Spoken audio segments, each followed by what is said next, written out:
Have you ever had to choose between the family you were born into and the family that actually raised you? My name is Olivia Morgan, and at 27, I never expected to be fighting my own parents for my grandparents' legacy.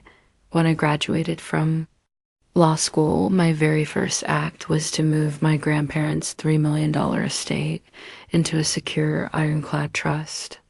It was a promise I made to them.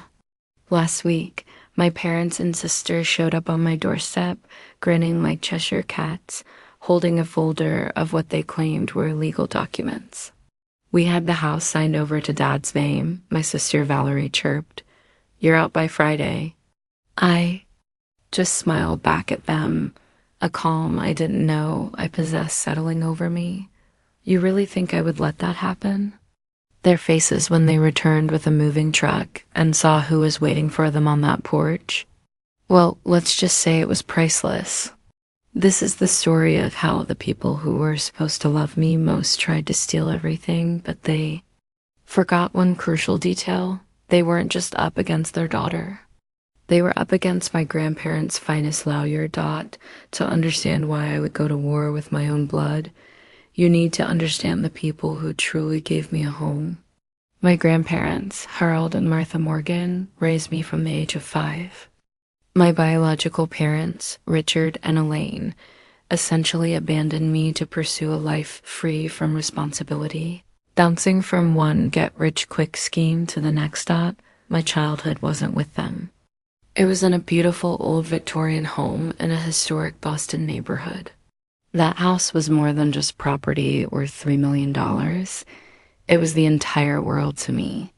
It was the smell of Grandma Martha's fresh-baked muffins in the morning, and her cheerful voice calling me her little lawyer long before I ever considered law school. It was the infinite patience of Grandpa Harold teaching me to fish in the local pond, his calm presence a stark contrast to my father's restless energy. In the evenings, we'd sit in the grand library, surrounded by the scent of old paper and leather, each lost in our own book, but together. Those quiet moments of connection were the bricks and mortar of my soul.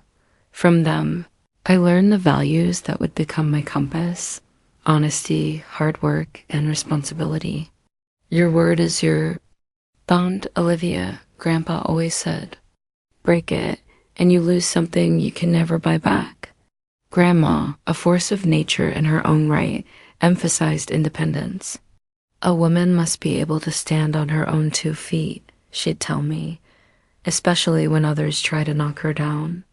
My parents and younger sister Valerie were ghosts in this life. They'd appear maybe twice a year, usually around Christmas when gifts were expected, or randomly when another of their schemes had failed and they needed money. Their visits were a performance of exaggerated affection, followed by casual questions about Grandpa's investments, and finally, a tearful story about some unexpected expense. They were loans that were never, ever repaid. Dad had filed for bankruptcy twice before I turned 10. Mom had a graveyard of failed business ventures, from miracle diet pills to timeshares. They lived in a constant state of financial chaos, always one big score away from the life they felt they deserved. Valerie, 7 years my junior, grew up in their shadow and mastered their techniques of manipulation. I remember one disastrous visit when she stole money from my piggy bank. Grandma, horrified, suggested Valerie should come live with us too, to get some stability. But my parents refused. Valerie was their baby, the child they could manage because she, like them, demanded very little actual parenting. As my grandparents aged, the tension thickened. Dad's calls became more frequent, his questions more pointed. How was their health? Had they updated their will? Who was their financial advisor? Mom would send links to luxury retirement communities, suggesting the house was too much for them. Each visit felt less like a family gathering and more like circling vultures. I poured myself into my studies, fueled by my grandparents' unwavering support. When I was 16, I started working at the local library, not because I had to, but because I saw how prescription costs and rising property taxes were straining their fixed income. My decision to study law was solidified by an incident in our neighborhood. An elderly couple, the Wilsons, lost their life savings to their own son, who'd convinced them to sign over power of attorney and then bled their accounts dry. The look of helpless betrayal in their eyes haunted me. I wanted to prevent that kind of injustice. College and law school were a blur. Grandpa developed heart problems. Grandma was diagnosed with early-stage dementia. I turned down scholarships to prestigious schools far away and attended a local university so I could live at home and care for them. It was exhausting classes. By day, studying by night, and a constant rotation of medical appointments and home care in between. But they had sacrificed everything for me. This is what family does. The day I graduated from law school was bittersweet. My parents and Valerie were predictably absent. A vague text about car trouble was all I got. But my grandparents were there. Grandpa, frail in his wheelchair with an oxygen tank at his side, and Grandma, looking a little confused but smiling brightly whenever our eyes met. Wild horses couldn't keep us away, Grandpa had declared that morning. At a small celebration dinner, he raised a shaky water glass. To our Olivia, who makes us prouder every day. The finest granddaughter, and now the finest lawyer in Massachusetts. During my final semester, I'd taken a course on elder law. My professor, a former prosecutor, opened my eyes to the terrifying prevalence of financial exploitation of seniors. The greatest threat, she said, rarely comes from strangers. 70% of the time, it's family. Her words echoed in my head. I started researching irrevocable trusts, a legal fortress to shield assets from predators, even those who share your blood. 2 weeks after graduation, I secretly met with an elder law specialist. I laid out the whole story, my parents' financial instability, their increasingly intrusive questions, their transparent greed. Your instincts are correct, the lawyer, Nancy Hoffman, told me. There's cause for concern. That night, I sat my grandparents down. It was one of the hardest conversations of my life.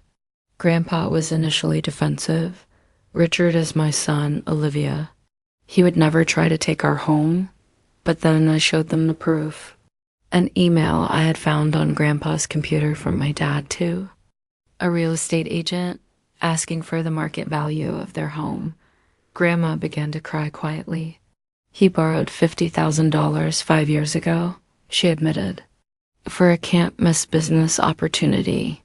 When your grandfather asked about it last Christmas, he got angry, said we owed him for taking you in. Grandpa's face grew pale.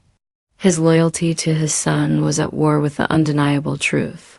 Show me that trust information again, he said finally, his voice heavy. The process of establishing the Morgan family. Trust began. It was complex, and we maintained absolute secrecy. All their assets, the house, the investment portfolio, the antiques were transferred into the trust. They retained full control for their lifetimes, but upon their passing, I would become the sole trustee. For the first time in years, I slept soundly, knowing their legacy was safe. 6 months later, Grandpa was diagnosed with advanced pancreatic cancer. The news traveled to my parents with lightning speed.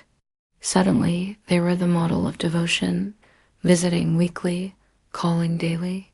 Valerie even took a leave of absence from her job at a nail salon to help out, though her help mostly consisted of cataloging valuable items in closets when she thought no one was watching. One evening, I overheard them in the garden. Once the old man is gone, we need to move quickly, my dad was saying. Mom is so confused these days, she signed whatever we put in front of her. What about Olivia? My mom asked. She's a lawyer now. A brand new lawyer with student loans. Dad scoffed. We'll offer her a small cut to keep quiet. If she makes trouble, we'll contest any will on grounds of undue influence. Who would a court believe? Her or us, the actual children? When Valerie joined them, eagerly discussing which antiques would fetch the highest prices, I felt physically ill. They weren't just greedy. They were ghouls, waiting for a death certificate to cash in. The next morning, I confirmed with our lawyer that the trust was unassailable. As Grandpa grew weaker, he seemed to sense their circling. One night, he gripped my hand. "Promise me," he whispered, his breath ragged. "Promise me you will protect your grandmother and this house. It's not just property, Olivia. It's our history, our love." Tears streamed down my face. "I promise." Grandpa, he passed away 3 days later. My parents and Valerie arrived 20 minutes late to the funeral and left immediately after. Before leaving, Dad pulled me aside and asked bluntly, "When will the will be read?" After Grandpa's death, Grandma's dementia accelerated. Grief was a thief, stealing her memories piece by piece. I became her sole caretaker, her anchor in a confusing world. I hired a compassionate home health aide, Margaret, to help when I had to be in court. My parents' calls were infrequent and clinical. Their questions about Grandma's health sounding more like an investor checking on a stock. 6 months later, Grandma contracted pneumonia. Her final days were peaceful. On her last night, she had a moment of lucidity. She squeezed my hand and looked at me, her eyes clear. "Take care of our Olivia," she whispered before drifting off. To sleep. She passed quietly in the night, her hand still in mine. My parents didn't attend her funeral. They sent a generic flower arrangement with a card signed by their secretary. 2 weeks later, they appeared on my doorstep, their faces arranged in masks of somber grief. "Oh, Olivia," my mother cooed, pulling me into a stiff, performative hug. "We came as soon as we could." Dad patted my shoulder while his eyes scanned the antique furniture in the foyer. The conversation was a masterclass in manipulation. They pivoted from condolences to inheritance with breathtaking speed. "Have you looked through her papers?" Dad asked casually. "I assume there's a will." "You must be so lonely in this big house," Mom added. "We could help you sell it, find something more suitable for a young woman. Whatever comes from the estate should be divided fairly," Valerie chimed in, examining her manicure. "Just because you lived with them doesn't mean you get everything, right?" They stayed for 3 days. I caught Mom going through Grandma's jewelry box. I saw Dad measuring rooms and taking photos.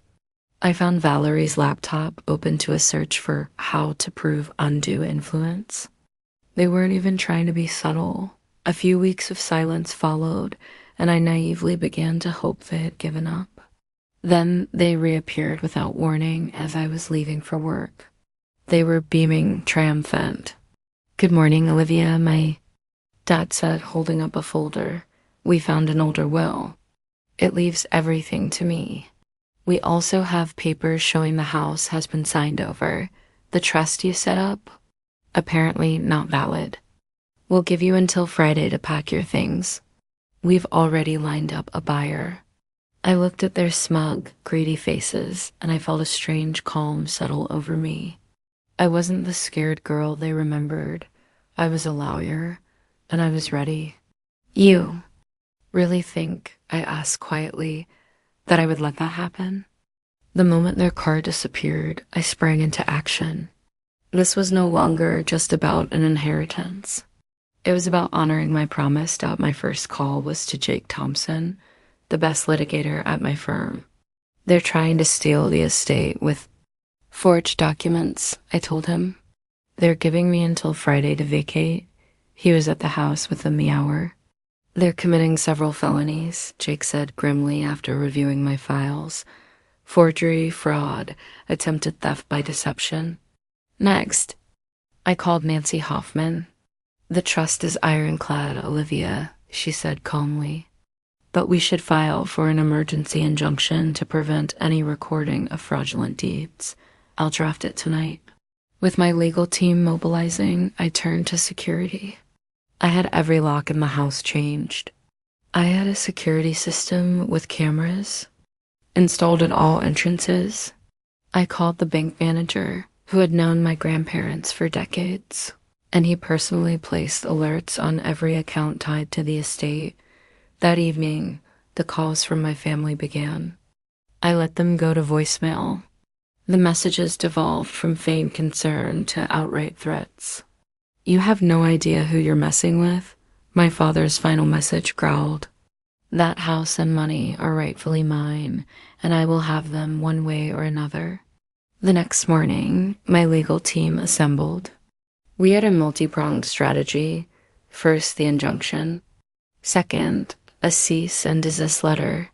Third, preparation for a lawsuit for harassment and attempted fraud. Their desperation escalated.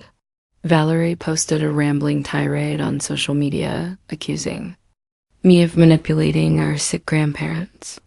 My parents showed up at my law firm and caused such a scene that security had to escort them out. My father even went door to door in my neighborhood, telling people I was mentally unstable. By Thursday night, I had barely slept. But underneath the anxiety was a bedrock of certainty. I was doing exactly what my grandparents would have wanted. Friday morning dawned clear and bright. By 8:30 a.m., my support team was assembled at the house. Jake, Nancy, a notary public named Patricia, my colleagues Sophia Rodriguez and Margaret, who began stress-baking cinnamon rolls in the kitchen. We had the court-granted injunction, all the trust documents, and a folder of evidence of my parents' financial misconduct that I had painstakingly gathered. At 11:45 a.m., a black SUV pulled up, followed by a large moving truck. My father emerged, dressed in a suit that was a size too small. My mother followed, her face a mask of grim determination. Valerie bounced out last, phone in hand, ready to document her victory. I stood on the porch and waited for them to approach. "Right. On time to witness your departure, I see," my father called out, waving his folder of fake documents. "I hope you're packed." As they reached the bottom of the porch steps, I finally spoke, my voice clear and steady. "Before you come any further, I should inform you that this property is under video and audio surveillance, and there are witnesses inside. Anything you say or do is being recorded. Let's stop them."